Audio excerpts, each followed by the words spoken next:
pues son muy importantes ya que actúan como un factor de colonización que va a permitir contrarrestar los movimientos peristálticos intestinales. Y además también pueden construir un mecanismo de defensa contra el huésped. Es por ello que el Helicobacter pylori, E. coli, es uno de los agentes productores de la diarrea de viajero. No sé si la han escuchado, es muy común. En tercer lugar está Shigella. Shigella produce también una citotoxina que tiene 3 funciones diferentes. Una de ellas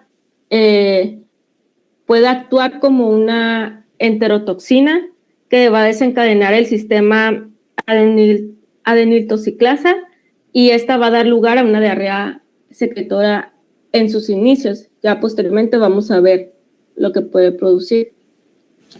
También en la bibliografía que revisamos venía un apartado referente a las hormonas. En sí, pues las hormonas intestinales, que es la denominación que se le da a los numerosos péptidos, muchos de los cuales van a alterar o pueden alterar la función gastrointestinal en el sistema gastroenteropancreático.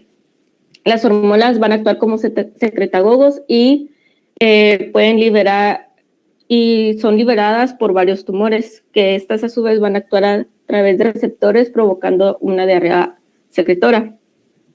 Y aquí les puse un cuadrito de las principales hormonas presentes que pueden tener una afectación, ya sea que estén localizadas en el estómago, en el páncreas, duodeno, yeyuno, e ilion y colon. En cuanto a la diarrea osmótica, es aquella que se produce por un incremento de carbohidratos en el lumen intestinal. Como consecuencia puede ser de lesiones en forma de parches en las vellosidades intestinales y pues provocando una invasión en los enterocitos de las vellosidades y la posterior aglutinación de las vellosidades en estas afectaciones. Otro mecanismo también que puede producir una diarrea osmótica es el que ocurre con la adhesión de algunos protozoos al borde del cepillo del enterocito, que bloquean la entrada de agua, electrolitos y también micronutrientes, lo que produce un exceso de carbohidratos a nivel del lumen intestinal. Que estos es importante mencionar ya que son atacados por las bacterias y estas a su vez puede aumentar la producción de ácido láctico, lo cual va a dar lugar a una diarrea ácida que se traduce también clínicamente como el paciente puede presentar un marcado eritema perianal. Los parásitos que con mayor frecuencia se presentan en este tipo de diarrea con una acentuada mala absorción a los carbohidratos es Giardia lamblia y también pues el Cryptosporidium parvum, perdón. Y también puede producirse una diarrea osmótica cuando se ingiere una sustancia osmóticamente activa de pobre absorción. Esto puede suceder cuando se administran purgantes, por ejemplo, como el sulfato de magnesia. Este tipo de diarrea se puede también observar en los pacientes con mala absorción a disacáridos, como la lactosa, y en lactantes alimentados con el seno materno por exceso de lactosa. O también incluso cuando se administran grandes cantidades de leche animal o leches muy concentradas. Y en cuanto a la diarrea con sangre, que es la otra subdivisión de la diarrea aguda, se puede presentar con una elevada frecuencia en niños menores de 5 años. De una manera práctica se divide en diarrea con sangre que puede ser invasiva y la que no puede ser o que no es invasiva. Y aquí les puse los principales agentes patógenos que pueden estar presentes en cada una de ellas. Entonces, iniciando con la diarrea con sangre invasiva, Las principales patógenos son esos tres, siendo Shigella el principal, vaya. Se produce cuando Shigella o este patógeno es ingerido y vence las barreras de resistencia que tiene el huésped, tales como ya conocemos la motilidad intestinal, la flora normal del intestino e incluso el moco, ¿no? La enterotoxina que va a inducir los cambios de la motilidad intestinal y favorecer también la colonización del intestino. Shigella produce esta enterotoxina, perdón. A su vez, también va a haber una invasión a la mucosa y una proliferación bacteriana en el interior del enterocito. Cuando se examinan las heces microscópicamente del paciente, esta contiene abundantes leucocitos polimorfonucleares. En segundo lugar está E. coli enteroinvasiva. Su mecanismo patogénico es muy similar al de Shigella. Tiene la capacidad de colonizar, invadir y destruir también los enterocitos del colon. Y pues, como ya les mencionaba, estos patógenos van a elaborar una enterotoxina que se presenta con mayor intensidad en pacientes que tienen una presencia o un bajo, vaya, tiene una mayor intensidad en presencia de un ambiente bajo en hierro. O sea, puede estar presente en pacientes con trastornos de la absorción de hierro. En tercer lugar está Salmonella no tifoidea, también Campylobacter jejuni, Yersinia enterocolítica. Estos agentes bacterianos van a producir diarrea con sangre y también por traslocación de la mucosa seguida por una proliferación bacteriana en la lámina propia. Y también en los ganglios linfáticos mesentéricos hay una afectación, vaya. En cuanto a la diarrea con sangre no invasiva, las principales son E. coli enterohemorrágica y Clostridium difficile. La diarrea con sangre no invasiva tiene como prototipo el primero, E. coli enterohemorrágica. Este agente patógeno tiene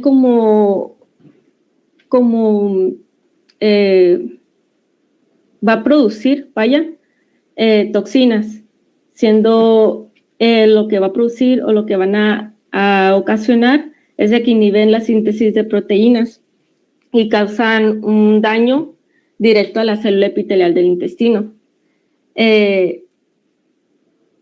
Y pues también en segundo lugar está Clostridium difficile, que es una enfermedad mediada por toxinas de acción local y en raras ocasiones pues pueden invadir también incluso al torrente circulatorio.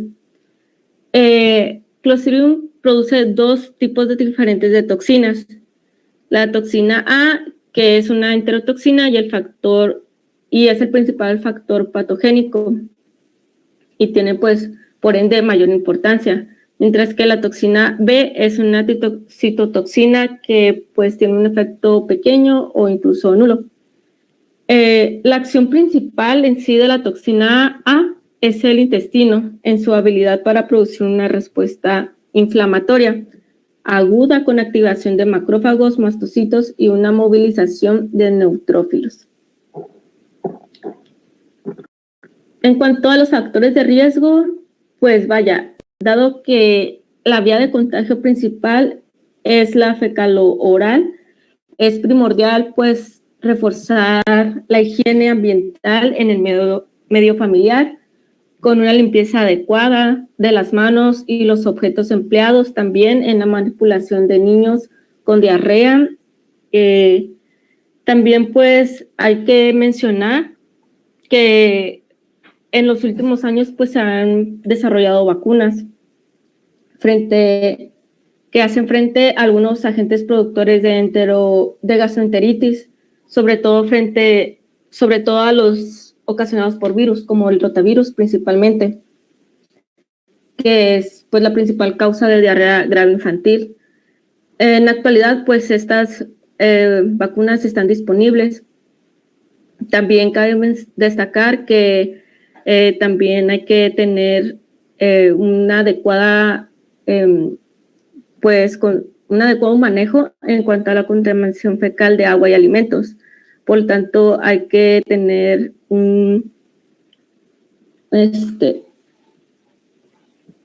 perdón, ¿sí se sigue escuchando? Sí. Es que mi micrófono falla. Ok, como ya les mencionaba, la contaminación fecal de agua y alimentos hay que tener, pues, vaya, es muy importante, dado que hay unos alimentos que podemos estar consumiendo, que ya sea que hayan sido regados con agua contaminada o algo así, pues nos puede propiciar una diarrea. En cuanto a la exposición de alimentos marinos o carne mal cocinada, igual se mencionaba que tiene que tener un adecuado manejo, ya sea una adecuada cocción, para que si hay presencia de bacterias o algo así, pues desaparezcan con ello. El hacinamiento pues está ligado a la higiene principalmente. Igual tener una adecuada higiene personal y del ambiente en donde estamos compartiendo en el medio familiar. Y pues la lactancia materna inadecuada se refiere principalmente a lo que ya les había comentado. Un exceso de lactosa puede propiciar a un desequilibrio y propiciar pues con ello una diarrea aguda.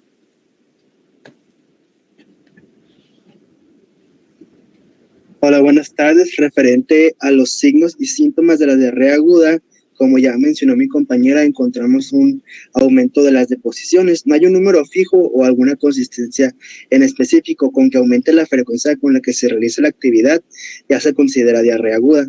Una persona, por ejemplo, que va una vez al día, si ya va 4 veces al día, se considera diarrea. O una persona que va 3 veces al día, que sí he conocido personas que van 3 veces al día, con que vayan 6 ya es diarrea. Obvio, otros factores también son importantes, pero estos se consideran más como para especificar qué agente o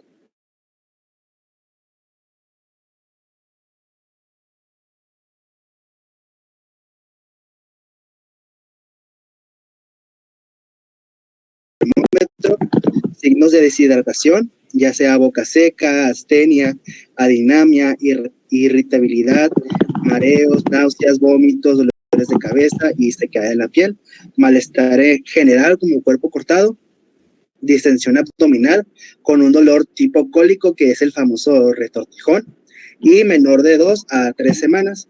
Ya después de eso se consideraría como diarrea crónica.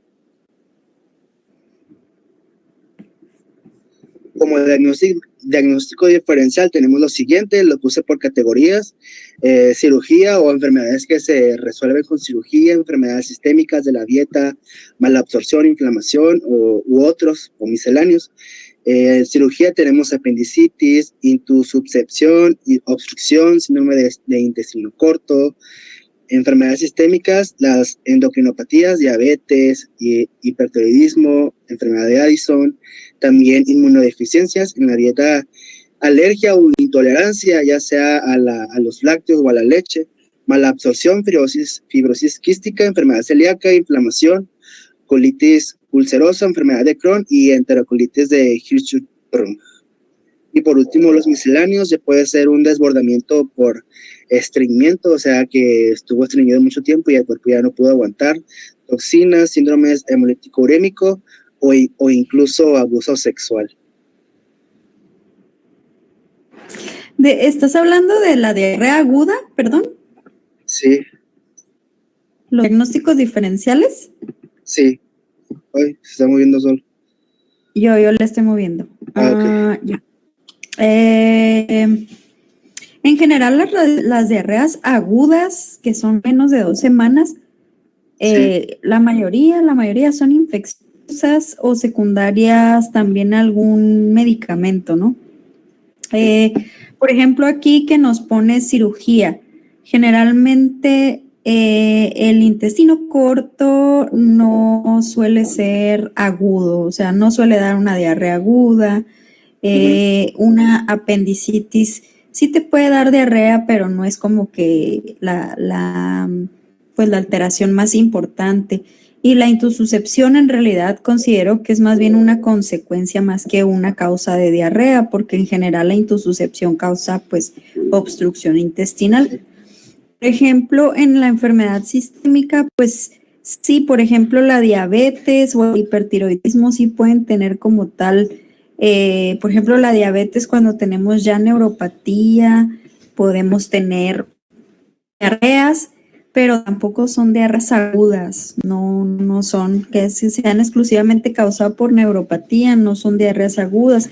El hipertiroidismo también te puede dar diarrea, sin embargo, tampoco son diarreas agudas, son todas en general son, lo que sí, por ejemplo, la intolerancia a ciertos alimentos y la alergia, esa sí se puede presentar como una diarrea aguda, pero es muy, pues es raro, ¿verdad? Bueno, en los niños sí lo podemos ver más. Entonces, realmente son, en medicina pues nunca hay absolutos, pero la realidad es que la gran mayoría de las veces las diarreas agudas como tal o son consecuencia de infecciones o son consecuencias de intoxicaciones o de medicamentos también. Por ejemplo, en la mala absorción, como la enfermedad celíaca y la fibrosis, generalmente son diarreas crónicas. O sea, diarreas crónicas ya estamos hablando de diarreas que duran más de 4 semanas. Sí. La enfermedad inflamatoria, pues también, o sea, son realmente, y la Hirschsprung, pues también, o sea, realmente todas esas son crónicas, no creo que se refiera a enfermedades agudas. El desbordamiento por estreñimiento, que se llama diarrea por rebosamiento, pues generalmente son pacientes muy, pues muy enfermos, casi siempre son pacientes que tienen alguna obstrucción intestinal y desarrollan pues al final una diarrea por rebosamiento, pero tampoco suelen ser padecimientos agudos, ¿no? Y el síndrome hemolítico urémico es una complicación de una, pues de una infección que primero que nada te da una diarrea, es un tipo de E. coli, productora de una toxina que se llama y esta complicación más que nada es una púrpura trombocitopénica trombótica con falla renal y con alteración, pues con encefalopatía, ¿no? Pero eso no es como tal una diarrea. Entonces no sé si este cuadro en realidad se trata de diarrea aguda, más bien me parece más que nada de diarreas crónicas. Entonces, de las diarreas agudas, pues realmente hay patrones como que nos pueden ayudar a definir qué tipo de microorganismo estamos, qué tipo de microorganismo estamos, ¿no? Generalmente las diarreas virales son casi siempre las más frecuentes y suelen acompañarse de datos, bueno, son comunes tanto en los adultos como en los niños. Generalmente sí se pueden acompañar de datos sistémicos, por ejemplo, febrículas, incluso pueden ocasionar náusea, vómito. Los virus más frecuentes como el norovirus o el rotavirus, el adenovirus suelen ser virus que generalmente sí pueden causar náusea, vómito y también aparte diarrea como ya la hemos visto, de características de intestino delgado. Hablando, por ejemplo, para que se acuerden, diarreas, podemos guiarnos de la localización, bueno, un poquito sobre la localización de dónde se encuentra el agente infeccioso según las características de la diarrea. Por ejemplo, ¿tú qué esperas encontrar cuando un paciente tiene una diarrea que es derivada de intestino delgado? ¿Me puedes decir algunas características? Pues es una diarrea líquida, no, sí, líquida, porque todavía no se absorbe el agua. Ajá, sí, es una diarrea que generalmente puede ser líquida y que más muy abundante generalmente. ¿Por qué? Porque cuando tenemos alguna infección en intestino delgado, por ejemplo, podemos tener algo de mala absorción o podemos tener algo de secreción.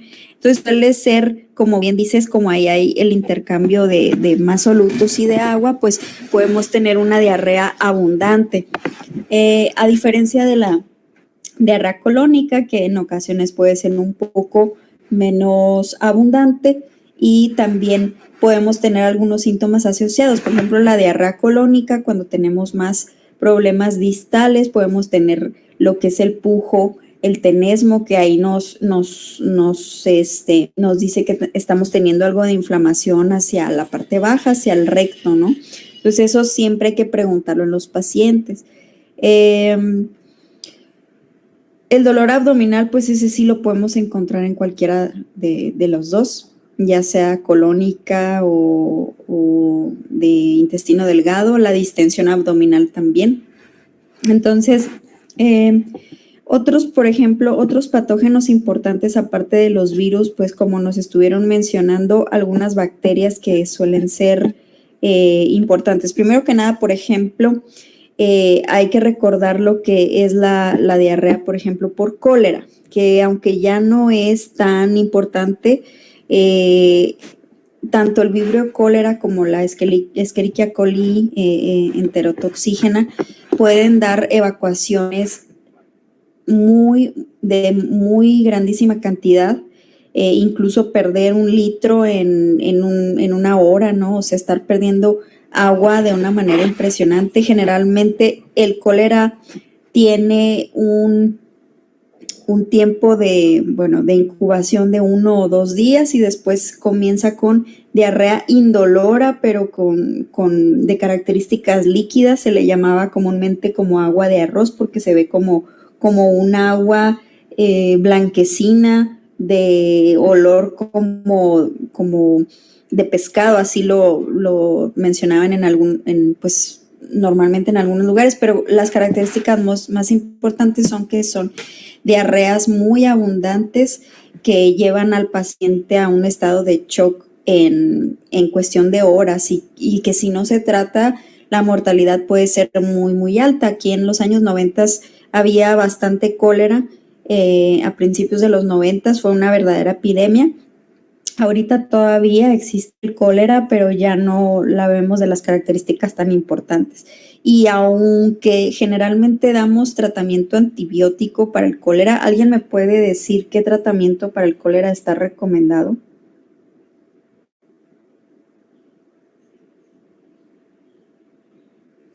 Principalmente es hidratación, ¿no? Ajá, y sobre el antibiótico. ¿Alguien levantó la mano? No vi. Generalmente sí. Realmente, como tú dices, lo más importante es la hidratación. Sin embargo, se dice que el cólera puede disminuir un poco la duración tanto de la infección como del contagio, ¿no? El antibiótico. Entonces, y sí, generalmente la doxiciclina es el tratamiento, o las tetraciclinas, pues es el tratamiento de elección, ¿verdad? Entonces, es como, normalmente las diarreas agudas son autolimitadas, siempre recuerden eso. La mayoría no hay que darles antibiótico, y esto es real completamente, aunque ustedes vean que hay muchos médicos que siempre les dan el típico ciprofloxacino, y que por la fiebre tifoidea y que no sé qué. La realidad es que la mayoría de las diarreas se van a curar solas, hagan ustedes algo o no hagan nada. O sea, es la historia natural de la enfermedad.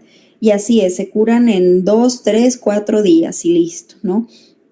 Cuando tenemos una diarrea de este tipo, que se asemeja al cólera, ahí es una de las indicaciones de iniciar un tratamiento. Cuando vemos una diarrea tan abundante que deshidrata inmediatamente al paciente y sospechamos que pudiese tener cólera, bueno, pues antes de mandar a hacer los estudios, le podemos iniciar algún antibiótico, pero en realidad la mayoría de las diarreas son autolimitadas. Entonces, Esos son como que, ese es un bicho que deben recordar, ¿verdad? Lo que es el cólera, leerlo, cómo actúa, o más bien cuáles son las características clínicas, porque son como que los virus clásicos que suelen preguntar pues en todos lados, ¿no? Entonces, lo más importante es que podemos tener una deshidratación importante, shock y muerte, ¿no? De cuando estos pacientes no se tratan. Entonces, ¿cuáles son otras bacterias importantes? Pues el Campylobacter jejuni, que generalmente se contagia por pollo no bien, mal cocido. Es muy común lo que le llaman la diarrea del viajero. Pues hagan de cuenta que la diarrea del viajero es como algo que se inventaron en los países de primer mundo. Cuando dicen, pues fui a México, o fui a Sudamérica, o fui a la India, o fui a cualquier otro país que no sea de primer mundo occidental, se inventaron ese término, ¿no? Entonces, las causas más comunes de la diarrea del viajero, pues ya la mencionaron, esa Escherichia coli y también el Campylobacter. Bueno, Campylobacter también es bastante común aquí, como les digo, se adquiere por pollo mal cocido en los países en desarrollo y pues te va a dar una diarrea de características, diarrea incluso con fiebre de características acuosas, ¿no? ¿Qué hay que recordar del Campylobacter de jejuni? ¿Alguien me puede decir con qué enfermedad neurológica se relaciona el Campylobacter jejuni?